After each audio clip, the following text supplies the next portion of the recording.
자, 요한복음 1장 4절부터 5절, 9절부터 11절 말씀. 자, 우리 다 같이 한 목소리로 합독하십니다. 그 안에 생명이 있었으니 이 생명은 사람들의 빛이라. 빛이 어둠에 비치되 어둠이 깨닫지 못하더라. 참빛 9절부터 11절까지 시작. 참빛 곧 세상에 와서 각 사람에게 비추는 빛이 있었나니 그가 세상에 계셨으며 세상은 그로 말미암아 지은 바 되었으되 세상이 그를 알지 못하였고 자기 땅에 오매 자기 백성이 영접하지 아니하였으나. 아멘. 하나님의 생명, 하나님의 그 빛이 이 땅에 비쳤다고 지금 이야기하고 있습니다. 자, 보세요. 모든 걸 시작하신 이분이, 모든 것들을 이루가신 이분이 세상을 창조하셨고 세상을 완성하시고 세상을 이루가시는 전능하신 하나님인 줄로 믿습니다. 아멘. 자, 여기 보면 우리가 요한복음 1장 1절에 보면 하나님께서 세상을 만드셨고 세상을 지었고 세상을 창조하셨다고 지금 말씀하고 있죠. 그래서 그분 안에는 생명이 있는데 이 생명이 오늘 이 땅을 만들었고 이 땅을 창조했는데 그 생명의 빛이 세상에 비쳤는데 사람들이 알더라 알지 못하더라. 사람들이 알지 못하더라고 이야기했습니다. 그러면서 자기 땅에 오매 자기 백성이 영접하지 아니했다라고 하면서 이 세상의 실상을 정확하게 저와 여러분에게 지금 보여주고 있다고요. 그러니까 여러분 보세요. 세상이 어떤 때인지를 모르면, 세상이 어떤 곳인지를 모르면 이 세상에 살면서 내가 왜 이 땅에 존재하는지, 내가 이 땅에 사는 목적이 무엇인지를, 목적 자체를 모르기 때문에 이 땅에 존재하는 목적, 그 의도대로 삶을 살 수 없는 거죠.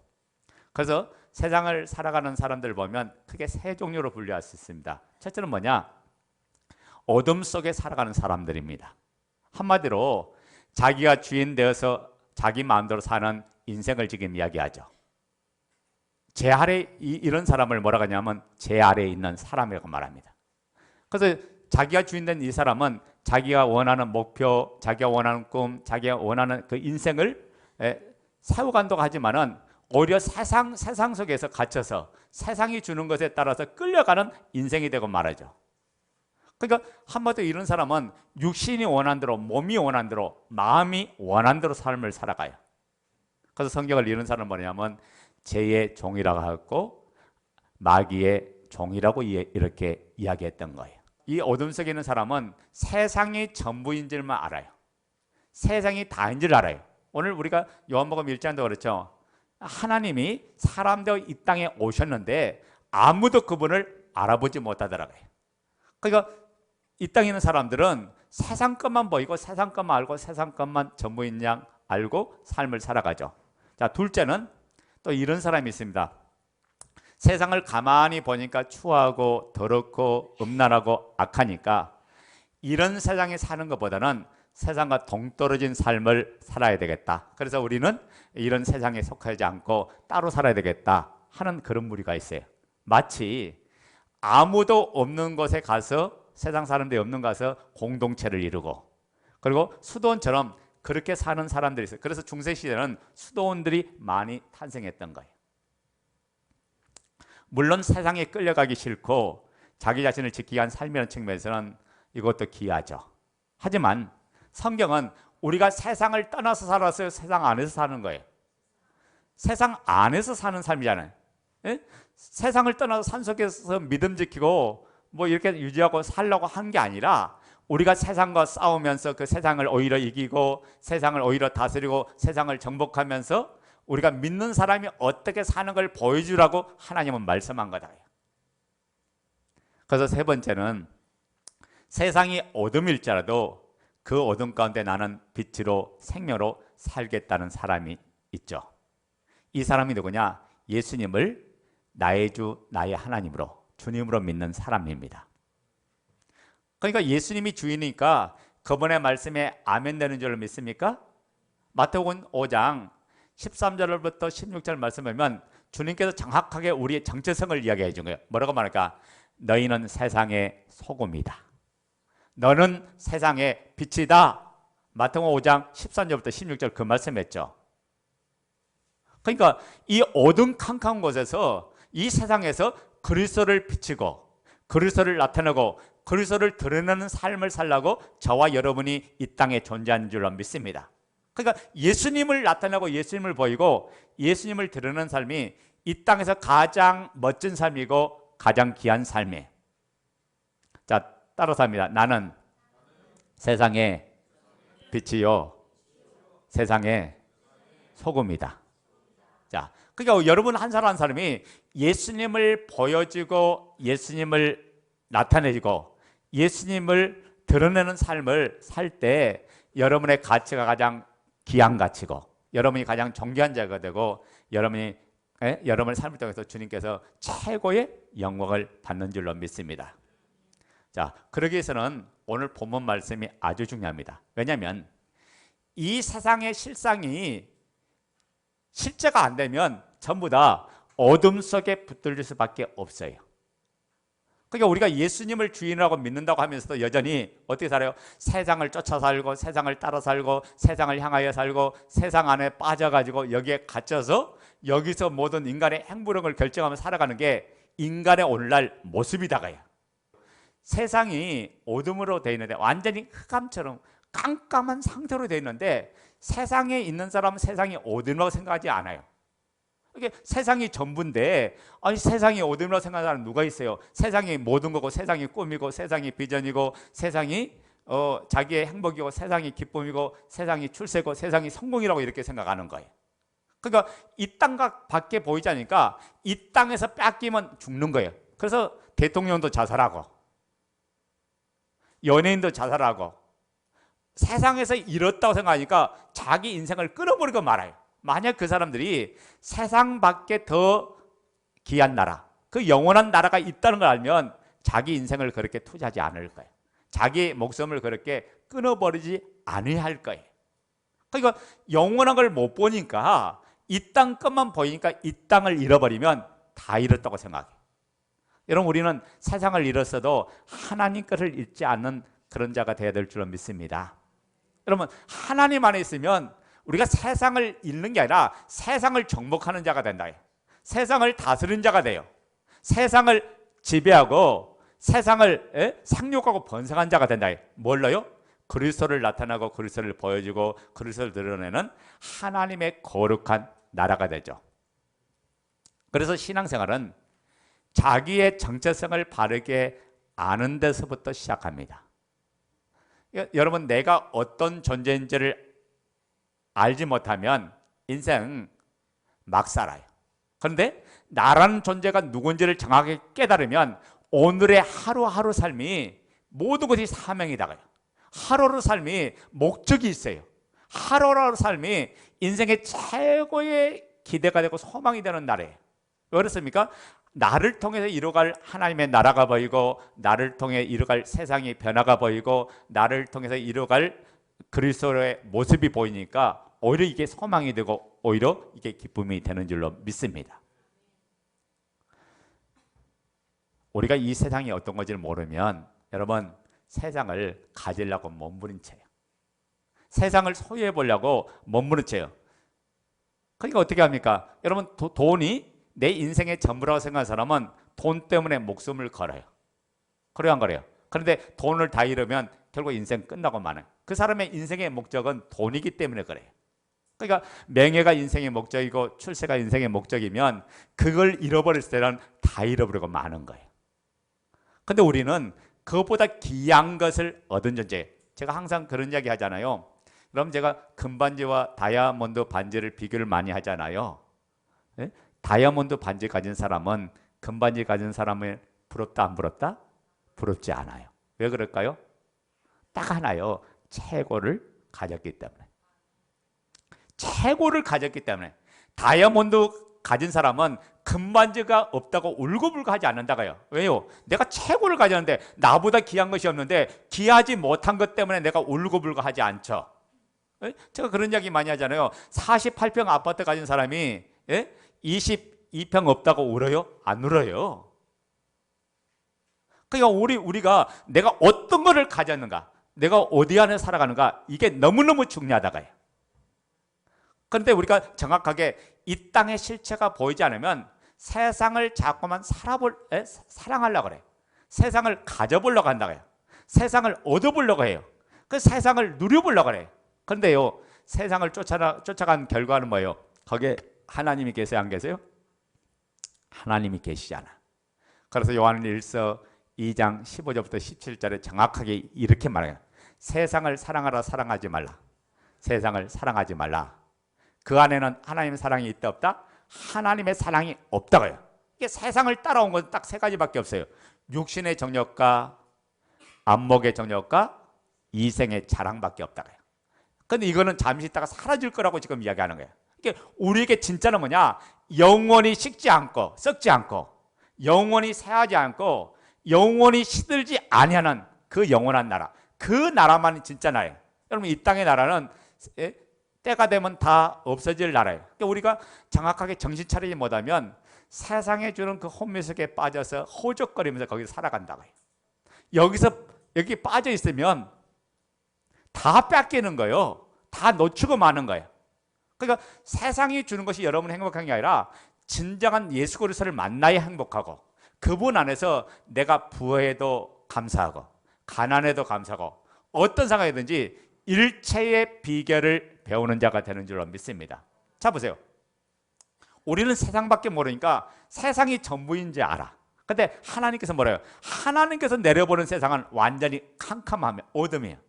왜 하나님이 이 세상을 어둠이라고 한지 아세요? 딱 하나잖아요. 세상밖에 모르기 때문에 어둠이라고 이야기한 거예요. 세상이 전부인 줄 알기 때문에 어둠이라고 해요. 이분이 오셔서 가르쳐주고 싶은 게 뭐냐? 하늘나라가 있다, 천국이 있다, 영원한 나라가 있다, 너희에게 구원이 있다, 내가 바로 천국의 주인이야, 내가 하나님이야. 이분이 오셔서 가르치고 싶은 게 뭐냐? 이 세상이 아니고 영원한 나라 천국인 줄로 믿습니다. 그래서 복음은 이 땅이 정확하게 어떤 것인지를 가르쳐주죠. 예수님이 주인 되는 순간 세상이 어떤 것인지를 정확하게 보인다가요. 그러니까 이 세상은 하나님 편에서 보이지 않으면 볼 수가 없는 것이에요. 아멘 됩니까? 그래서 세상의 실체를 모르면 마귀가 주는 올무에 걸려서 세상을 쫓다가 세상을 따라 움직이다가 종로를 하고 포로되어서 거기에 갇혀서 삶을 살아가요. 자, 모든 사람의 불행이 뭐예요? 세상에서 실패 보니까 불행한 거야. 세상에서 고통당하니까 불행한 거야. 세상에서 무너져서 불행한 거예요. 그런데 그것보다 더 큰 것이 나를 붙들고 있으면, 그것보다 더 큰 나라가 내 안에 들어오면 그거 뺏겨도 우리가 불행하지 않는 거잖아요. 그리고 거기에 반응하지 않잖아요. 그러니까 예수 그리스도가 오신 목적은 뭐냐면 완전히 이 땅에서 자유하는 삶을 살려고 이분이 오신 줄로 믿습니까? 근데 우리가 세상을 떠나서 사는 게 아니라 세상 안에서도 모든 걸 자유하는 삶을 주려고 오셨다. 아멘. 그래서 제가 항상 그런 얘기 하잖아요. 지금 현재 구원을 얻은 자가 아니면 영원한 나라에 들어갈 수 없어. 그러니까 천국은 지금 현재 내 심령 안에 임해서 이번 안에서 내가 날마다 기쁘고 즐겁고 감사하는 생활이 돼. 그래서 여러분 한번 자기를 점검해봐. 예수님 때문에 행복한 사람은요, 모든 삶이 활력이 있고 모든 삶이 기쁜 줄로 믿습니다. 예수님이 내 삶의 주인 되면요, 여러분 보여지는 것에 따라 반응하지 않아요. 흔들리지 않는다고요. 이게 이분이 주신 나라가 내 안에 임하니까 평강이 넘쳐요, 희락이 넘쳐요. 예? 그리고 하나님의 뜻을 세워가는 것이 너무 기쁜 거예요. 그래서 자기를 정확하게 점검해야 돼요. 자, 이 세상이 어둠이요. 근데 문제는 이 세상이 어둠인지를 깨닫지 못해요. 그러니까 완전히 혼미돼서 세상이 주는 것에 반응하면서 거기 뺏기면 다 잃은 것처럼, 다 망한 것처럼 그렇게 삶을 살아가잖아요. 그래서 사람들이 어떻게 해요? 건강 잃어버리면 그때부터 죽으려고 해. 예? 그때부터 뭐냐? 죽음을 생각한다고요. 이것 자체가 뭐냐? 어둠에 붙잡힌 거고 악한 영 마귀가 주는 모든 방편에 속고 있는 거다가요. 여러분 건강을 잃었다 할지라도요, 우리가 영원한 걸 얻었다면 진짜를 얻은 거예요. 아멘. 재산을 서로 잃어버렸다 할지라도 영원한 걸 얻으면 진짜를 얻은 거예요. 우리가 흔히들 이런 기도 많이 하죠. 우리가 물질을 놓고 이런 기도 많이 합니다. 어떤 기도를 하면 구약의 대표적인 인물이 어떤 인물이냐면 아굴이라는 인물이에요. 잠언 30장에 보면 아굴이 어떤 기도를 하냐면 나로 가난해서 꾸이지 않게 하시고, 예? 나로 하여금, 예? 잘되게 해서 내 인생이 더욱더 하나님의 은혜 속에서 복되는 인생이 되기를 원합니다. 이게 아굴의 기도거든요. 그러니까 자 봐요. 믿는 사람이 가난하면 자꾸 돈을 꾸러다니니까 힘들다 이거죠. 그러니까 하나님 나에게 축복 주셔서 가난하게도 마옵시고, 그리고 부하게도 마시고, 너무 부해서 하나님 잃어버릴까 제가 두렵습니다. 그러니까 적당하게 인생 살아갈 수 있도록 내게 물질도 주시고 건강도 주시고 삶도 주시고. 멋지죠? 그잖아요. 그런데 여러분 바울의 기도는 그 차원이 아니에요. 바울의 기도는 그 차원이 아니다. 우리 한번 보자고요. 빌립보서 4장 11절부터 13절. 자, 읽어요. 시작. 내가 공핍함으로 말하는 것이 아니라 어떤 형편이든지 나는 자족하기를 배웠노니 나는 비천에 처할 줄도 알고 풍부에 처할 줄도 알아 모든 일 곧 배부름과 배고픔과 풍부와 공핍에도 처할 줄 아는 일체의 비결을 배웠노라. 내게 능력 주신 자 안에서 내가 모든 것을 할 수 있느니라. 아멘. 자 봐요. 바울은 가난해서 예수님을 버린 게 아니라, 가난해서 낙심하고 자살한 게 아니라 가난해도 일체의 자족할 비결을 배웠다. 어떤 상황이든지 내가 가난한다고 해서 그 가난에 눌려 사는 게 아니라 예수님으로 행복한 사람이 사도 바울이었다. 부자가 됐을지라도 그 부자 때문에 자기 마음을 뺏긴 게 아니라 자기의 마음, 자기의 중심을 그리스도 예수 그리스도 앞에 다스림 받아서 어떤 상황이든지 일체의 모든 비결을 배운 사람이에요. 그러니까 잘 보세요. 이게 무슨 말일까요? 사도 바울은 환경의 지배를 받지 않았던 거예요. 예? 누구의 지배를 받았어요? 천국의 지배를 받았고, 예수님의 지배를 받으니까 내가 가난해도 하나님이 그 가난에서 누릴 수 있는 비결을 사도 바울은 본 거예요. 내가 부자가 돼도 그 부자 안에서도 하나님이 잃지 않은 그 비결을 사도 바울은 본 거예요. 그러니까 이 바울에게는 가난해도 괜찮아요, 부자가 돼도 괜찮아요. 어떤 상황이든지 나는 예수 그리스도를 나타내고 예수 그리스도를 자랑할 사람, 내가 이분의 능력으로 살 사람이라고 이야기한 거예요. 이런 사람을 누가 무너뜨릴 수 있어요? 아무도 무너뜨릴 수 없는 거예요. 오늘 이 은혜가 여러분 삶 속에 있기를 원합니다. 자, 우리가 왜 세상에 끌려다닐까요? 딱 하나요. 욕심을 부리니까 끌려다녀. 여러분 욕심 없으면 끌려다니지 않아요. 뭔가를 내가 가져보려고 하는 그 욕심이 자꾸만 나를 제 아래 끌고 가고, 그 욕심의 욕망 아래 끌고 가고, 그 욕심의 지배 아래 끌고 가고, 그 욕심 안에 딱 가둬버리니까 그때부터 괴롭고 힘든 거예요. 근데 욕심 안 부리면 자유하잖아요. 하나님이 주신 것에 만족하고 살면 하나님은 더 큰 걸 우리에게 주실 줄로 믿습니다. 이게 하나님의 법칙이다. 하나님 뭐냐면 현재 주신 것에 감사하는 자에게 더 큰 감사를 주시는 거예요. 아멘. 현재 주신 것을 내가 잘 관리하는 자에게 더 큰 은혜와 복을 주신다고 해요. 우리 생각은 하나님 그냥 몽땅 뭐 복권이라도 하나 당첨돼서 50억 가지고 멋지게 살게 해주면 어떨까요? 그건 내 생각이지. 우리가 흔히들 그런 이야기 하잖아요. 여러분 내가 11조 10만 원 한 것과 11조 100만 원 한 것과 어느 게 더 하기 힘들까요? 뭐 그 정도는 우리 간단히 뛰어넘죠. 그러면 11조 내가 100만 원 것과 11조 억 하는 것 같고, 억 소리 나는 억 하는 거하고 뭐가 하기 더 힘들까? 그 말 하는 사람들이 지금 문제가 많은 사람들. 아니 나 같으면 11조 억을 하고 말겠어. 왜? 11조 억을 한다면 10억을 번다는 말이잖아요. 아니 1억을 하고 9억을 쓰는 게 낫지 1000만 원 벌어갖고 100만 원 쓰는 게 900만 원 쓰는 게 나아요? 이 생각들을 이상하게 하시네. 돈 벌기 싫은가 봐. 그러잖아요. 아니 11조 나 같으면 100억 하고 1000억을 버는 게 낫지. 100만 원 벌고 10만 원 드리고 90만 원 쓸래요? 아니잖아. 우리가 생각이 바뀌어야 돼. 생각이. 이게 뭐냐면 아깝다고 하는 생각 자체가 문제가 되는 거예요. 아깝다는 생각. 하나님 거는요, 심는 대로 거둬요. 심는 대로. 그러니까 우리가 세상에 지배받는 이 지식 자체가 하나님 것을 못 누리게 만들어내는 거예요. 여러분, 감사가 얼마나 축복이 되는지 아세요? 항성주 박사 이야기를 했잖아요. 그 가정이 완전히 아버지가 폭력자야. 가정폭력 때문에 엄청난 상처를 받은 사람이 항성주 박사예요. 이 상처 앞에서 있는 사람의 인생을 어떻게 바꿨어요? 이분이 서울대학교 나왔고, 네? 그리고 지금 현재는 목사님이시고 또 병원 나고 계시죠. 거기 판교 쪽에 사랑의 병원, 암 전문 병원이야. 이분이 자기 안에 그 상처 아픔을 어떻게 이긴지 아세요? 딱 하나로 이긴 거야. 뭘로 이겼냐? 감사로 바꾼 거예요. 모든 상황에. 그래서 이분의 책이 뭐냐? 절대 감사. 어떤 상황이든지 감사했더니 하나님이 내 인생을 다 반전시키고 다 바꿔버리더라고요. 여러분, 그 상처 속에 붙들렸으면 항성주라는 인물이 수많은 사람에게 도전을 주는 그런 멋진 사람이 되지 못했을 거예요.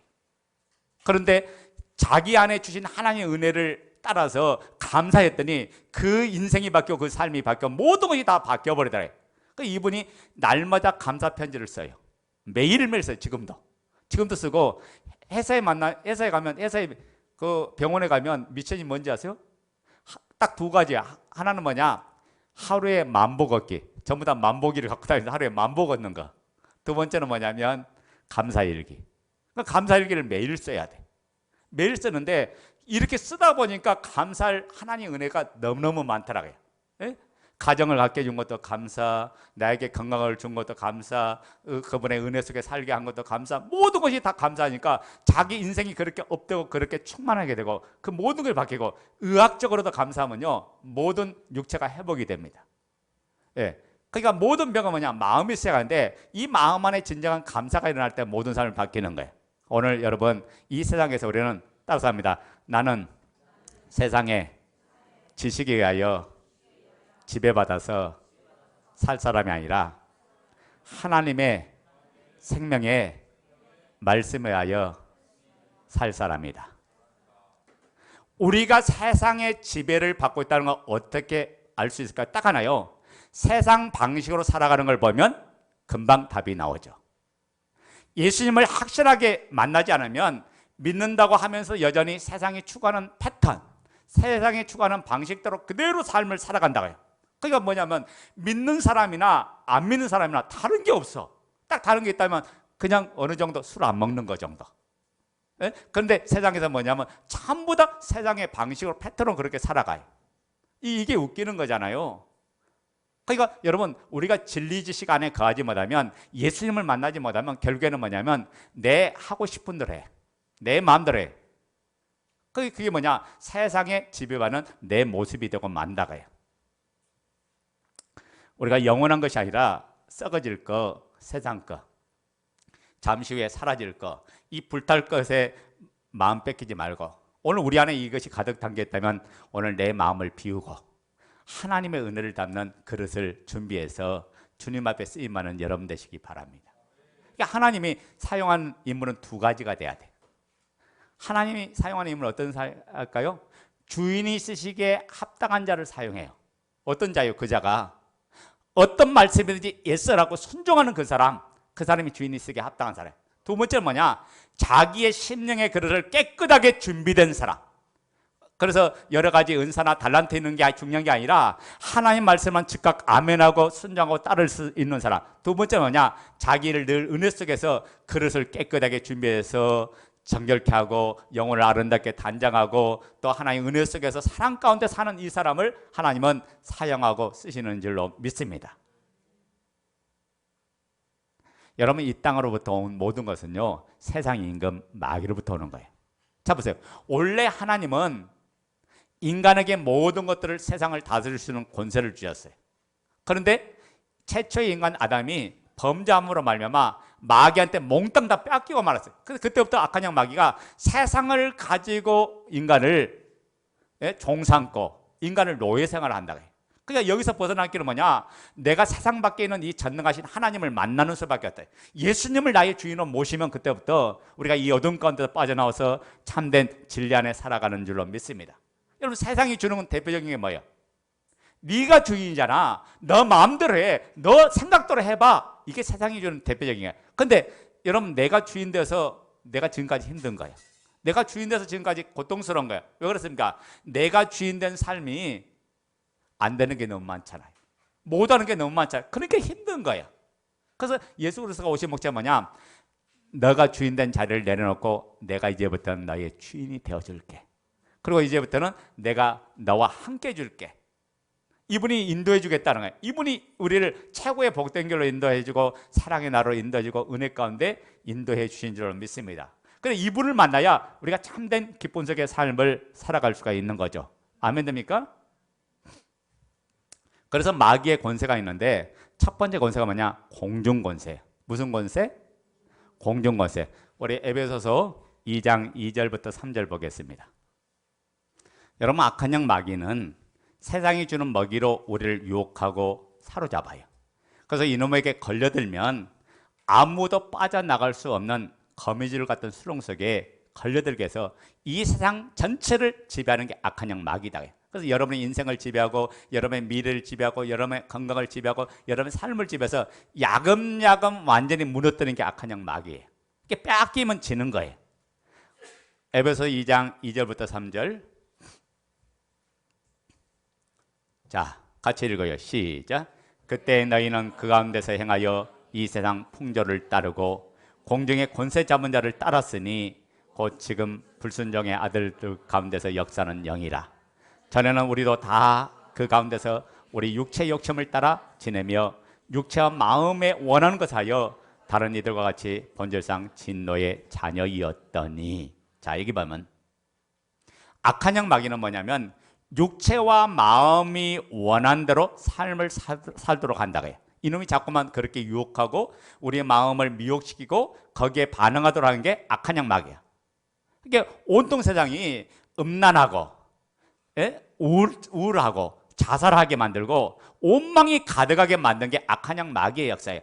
여러분, 예수님은 사랑인 줄 믿습니까? 이분이 역사하면 미움이 있는 것을 사랑으로 바꾼 게 이분인데, 악한 영 마귀는 너와 나의 관계를 깨뜨려요, 미워하게 만들어요, 원망하게 만들어요, 불평하게 만들어요, 짜증나게 만들어요. 그래서 어떻게 해요? 시기하게 만들고 질투하게 만들고 그리고 원망하게 만들고 그리고 자살하게 만들고. 이 악한 영 마귀다. 그래서 악한 영 마귀는 세상에 잡히게 만들 때 돈에 잡히게 만들고 정과 욕심에 매여버리게 하는 게 이 악한 영 마귀죠. 근데 이 오늘 본문의 말씀 보면 악한 영 마귀가 가장 먼저 휘어잡는 게 뭐냐? 공중을 휘어잡고 있다. 이 공중을 휘어잡고 있는 이 마귀의 특징이 나오는데 뭘 휘어잡아요? 세상 풍조를 따르게 하고. 뭘 따르게 한다? 세상 풍조를 따르게 하고 공중 권세 잡은 자를 따르게 했다고 했어요. 이게 무슨 말일까요? 여러분, 세상 풍조를 따르게 했다면 마귀가 잡는 가장 결정적인 첫 번째 무기가 뭐냐? 문화를 꽉 잡아버려. 뭘 잡아요? 세상 문화를 만들어가요. 이 악한 영 마귀가 타락한 문화를 만들어가요.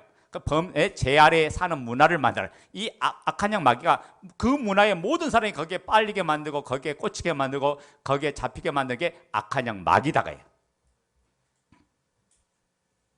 그래서 온갖 눈에 보이는 대로 마음이 원한 대로 하고 육신이 원한 대로 하는 게 악한 영 마귀야.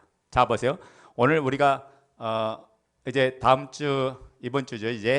이번 주 목요일부터 명절이 시작할 텐데, 금요일부터 시작이죠. 명절이 시작할 텐데 월요일까지 시작할 텐데, 이 악한 영 마귀가 뭘 잡는지 아세요? 이 명절을 통해서 사람들을 넘어지게 만들고 미혹시킨다고 해요. 우리가 고유의 명절 되면 세상 사람들은 뭐 합니까? 차례를 지내죠. 예? 제사를 지내잖아요. 제사를 지내는데 우리가 제사를 지내는 이유가 있어요. 사람들이 왜 제사를 지낼까요? 세 가지 이유가 있어요. 첫째는 뭐냐? 조상을 마땅히 숭배해야 된다. 그래서 조상 숭배의 목적에 의해서 제사를 지내요. 그러니까 우리가 조상이 있으니까 우리가 마땅히 숭배해야 되지 않냐. 그래서 조상 숭배가 첫 번째 목적이고, 두 번째 목적이 뭐냐? 복을 받게 하기 위해서 조상을 기억하면서 그렇게 사는 것이 복 받는 길이래. 그래서 복을 받기 위해서 이 제사를 지내고, 세 번째 뭐냐면, 세 번째 뭔지 아세요? 조상을 숭배하지 않으면 해코지 당할까 봐. 그래서 이런 몇 가지 이유 때문에 조상을 숭배해요. 그런데 성경은 정확하게 이 조상 숭배가 조상에게 숭배하는 것이 아니라고 이야기하는 거예요. 근데 악한 영 마귀는 그 당연하게 자식이면 부모에게 그렇게 해야지 이치적으로 논리적으로 모든 상황으로 현상학적으로 그게 맞다고 하는 게 악한 영 마귀인데 오늘 하나님께서 정확하게 우리에게 뭐라고 말을 합니까? 우리 한번 보자고요. 오늘 제가 그 근거를 가르쳐 드릴게요. 우리 고린도전서 10장 17절부터 18절부터 22절까지 한번 보도록 하겠습니다. 자, 같이 읽어요. 시작. 육신을 따라 난 이스라엘 보라, 재물을 먹는 자들이 제단에 참여한 자들이 아니냐. 자, 이게 봐요.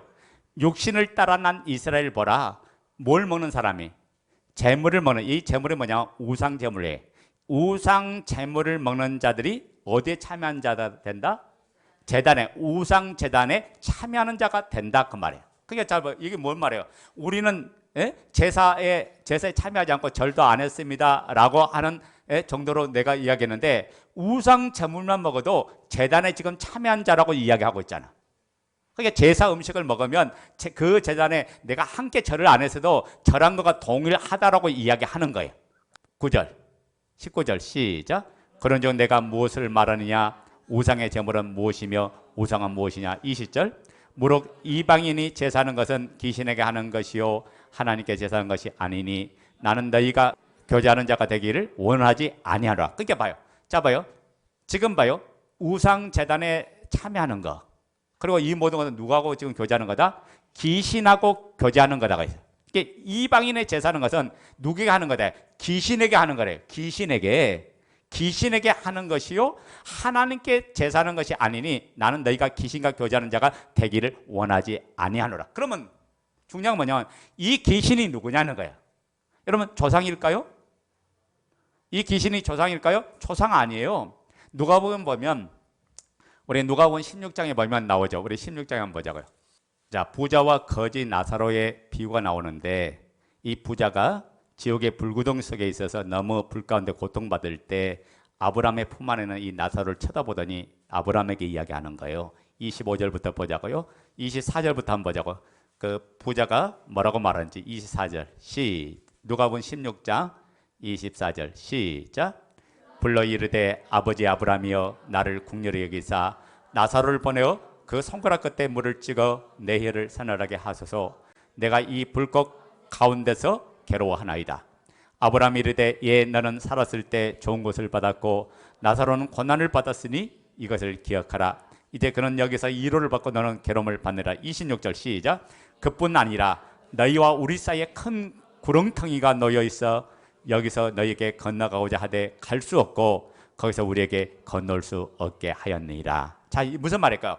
여러분 천국과 지옥은 서로 건너올 수도 없고 건너갈 수도 없다라고 이야기하는 거예요.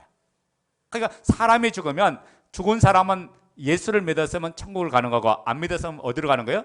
지옥으로 직행이다. 아멘.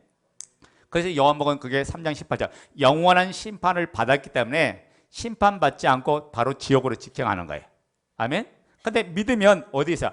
오늘 성경으로 말하면 아브라함의 품 낙원에 있고 안 믿으면 음부에서 고통 불 가운데 고통당하고 있는데 이곳은 왕래할 수 있는 것이 아니라 왕래를 못하는 곳이다. 지금 그 이야기 하고 있잖아. 그러니까 봐요. 그러면 이 귀신한 존재는 누굴까? 아니 사람이 죽으면 예수 믿으면 천국 가고 안 믿으면 지옥 간다는데 거기에 갇혔으면 이 귀신이 와서 활동하느냐? 아니다가요. 아멘. 그럼 이 귀신의 존재가 누구냐? 타락한 천사장 이 사단이 누시엘이 타락했을 때 마귀가 되고 사탄이 됐잖아. 이놈이 타락했을 때 그 혼자만 타락이 아니라 그를 추종하는 세력들 3분의 1이 같이 따라 움직였던 거예요. 그것이 요한계시록 12장에 나오죠. 우리 요한계시록 12장 보자고요. 성경 제일 마지막 장 요한계시록 12장.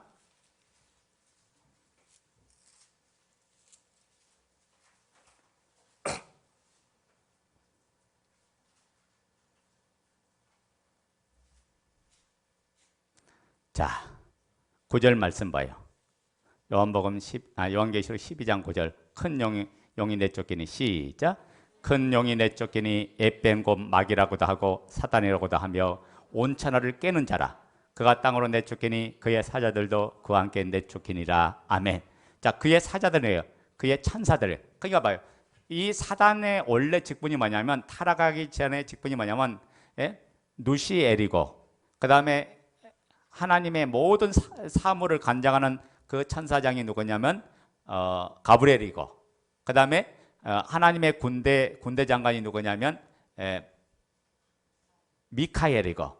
근데 이 누시엘은 누구냐면 하나님 보좌 옆에서 가장 가까이서 하나님을 수종드는 음악하는 천사장이었다.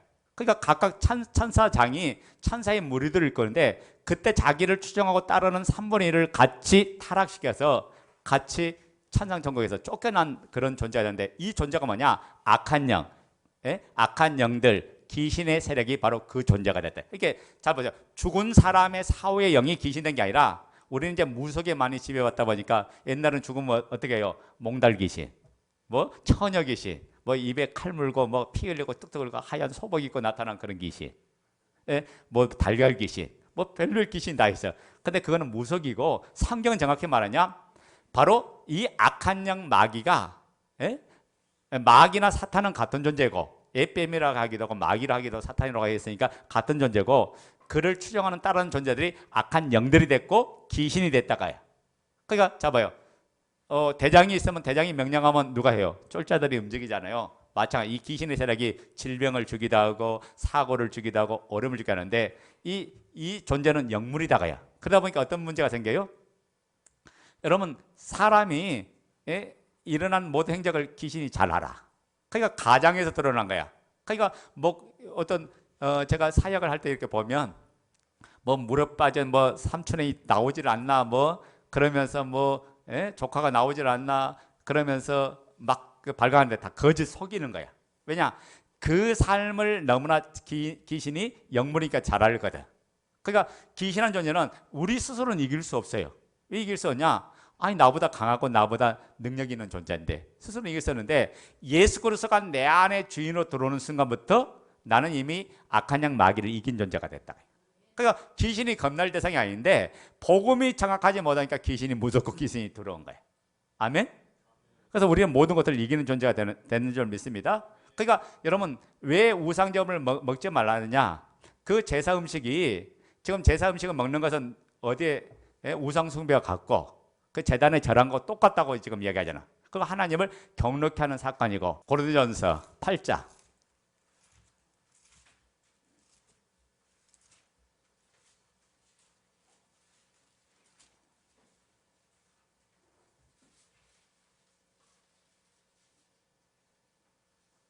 7절.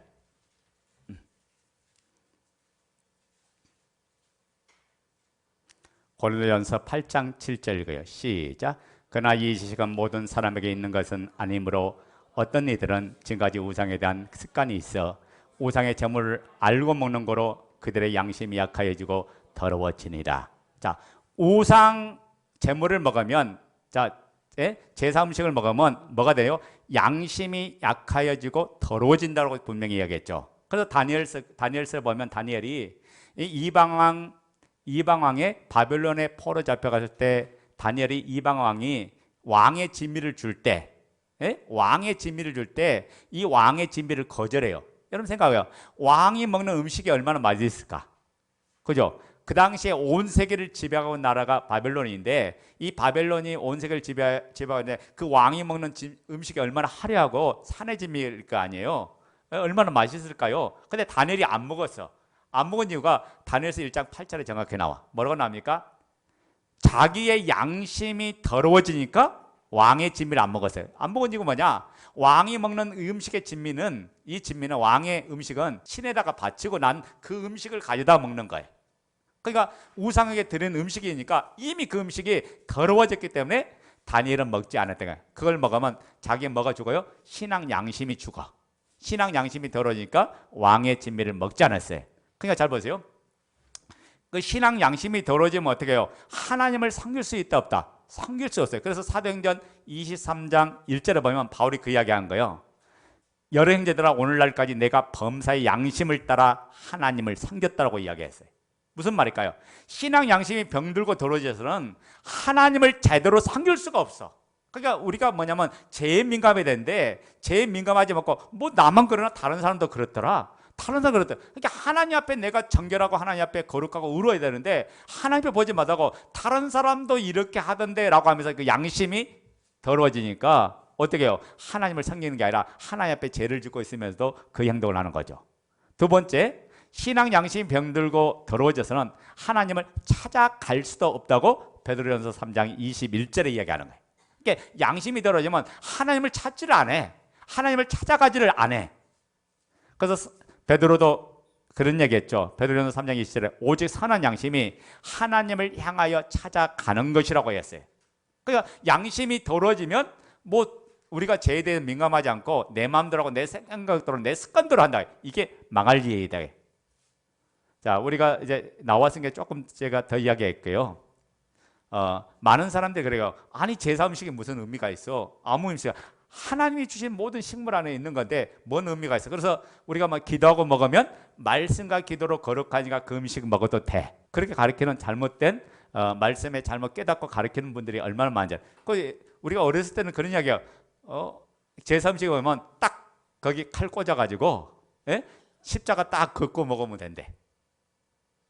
그 성경이 어디 나와요? 아무도 나와요. 근데 이 잘못된 지식이 어디서 나온 거냐? 여기서 나온 거야.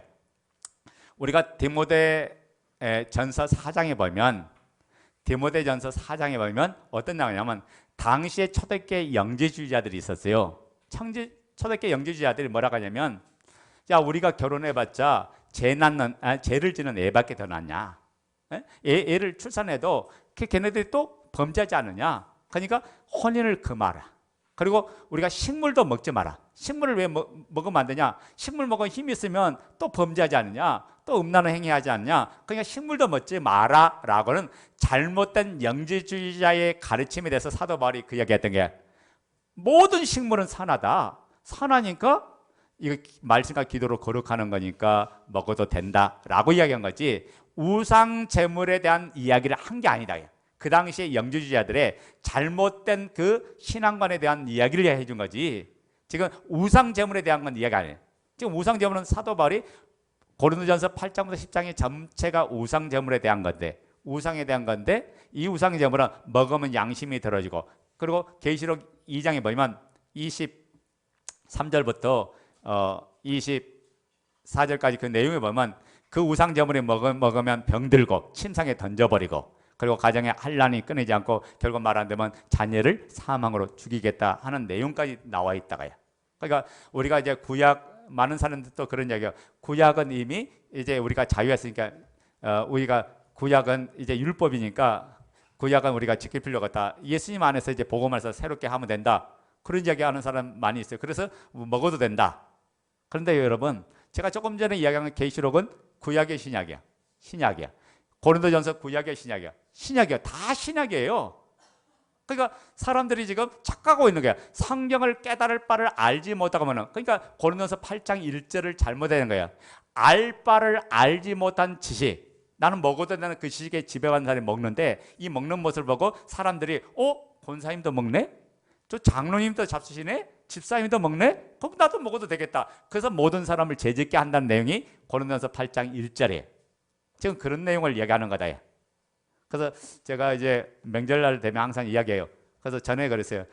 제가 전에 섬겼던 교회는 자기만 신앙생활 하는 사람이 너무 많아요. 며느리에다가 혼자만 신앙생활 하죠. 그러다 보니까 어떤 문제가 생겨요. 제사 음식 만들 수밖에 없잖아요. 부모가 오라는데 안 갈 수도 없고 여러 가지 상황이 있는데 여러 가지 조건들이 있는데 제가 그랬어요.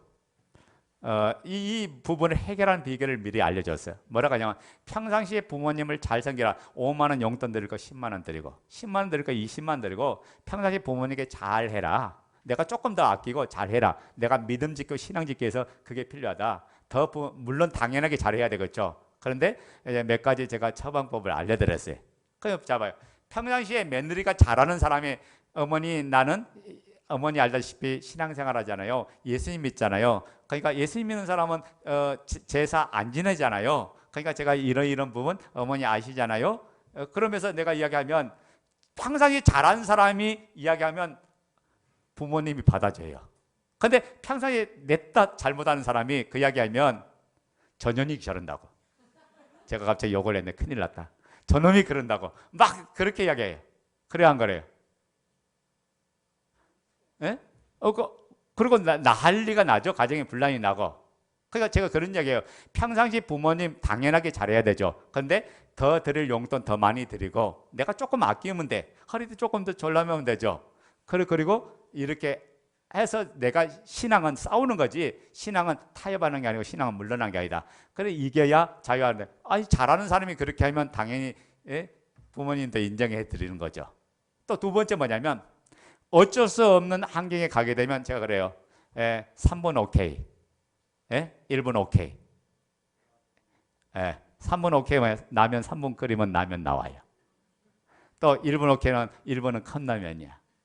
그러니까 무슨 말이냐면 그것과 그 아니면 또 다른 방법을 또 알려줬어요. 그 뭐냐면 먹고 싶은 건 맛있는 걸 집에서 해갖고 가서 여러 가지 가서 상 차릴 때 같이 차려놓고 식사할 때 제사 음식 차려놓은 게 아니라 제사 음식은 올라가는 음식이 있잖아요. 그거 먹지 말고 그 맛있는 거 차려놓고 갈비 좋으면 갈비 뜯으면 되잖아. 아멘? 그래서 처방법을 제가 다 알려드렸어요. 아멘 됩니까? 여러분 한 끼 안 먹는다고 우리 안 죽어요. 내가 믿음 지키는 걸 주님이 기뻐하신다. 그리고 내 신앙 양심이 더러지면 안 되잖아요. 그러니까 그래서 저도 이제 그런 과정 있잖아요. 우리 장인어른이 신을 믿는 사람이었잖아요. 장모님이랑.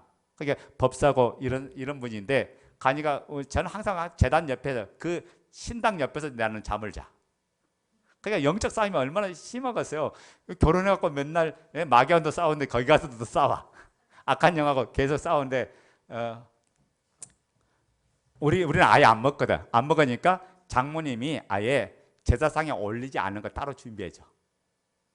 따로 올리지 않은 거 따로 준비해서 주셔. 안 먹으니까.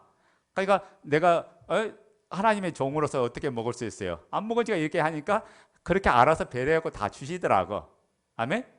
그 대신에 우리가 잘 섬겨드려야 돼. 부모는 마땅히 섬겨야 돼. 하나님 다음으로 섬길 분이 우리 부모님이세요. 아멘 됩니까? 그러니까 우리가 천륜관계, 인륜관계, 천륜관계가 중요하면 인륜관계도 중요해요. 그래서 부모를 공경하지 말라는 게 아니라 공경하되 신앙적인 것이 부딪히면 인륜보다 천륜이 우선이다. 근데 그것이 내가 평상시 사랑을 따라서 이렇게 섬겨드리면 이런 문제가 다 자연스럽게 해결되는 줄로 믿습니다. 그래서 따라 삽시다. 이 어둠의 역사 속에 악한 영 마귀한테 속지 말고 믿음으로 승리하자.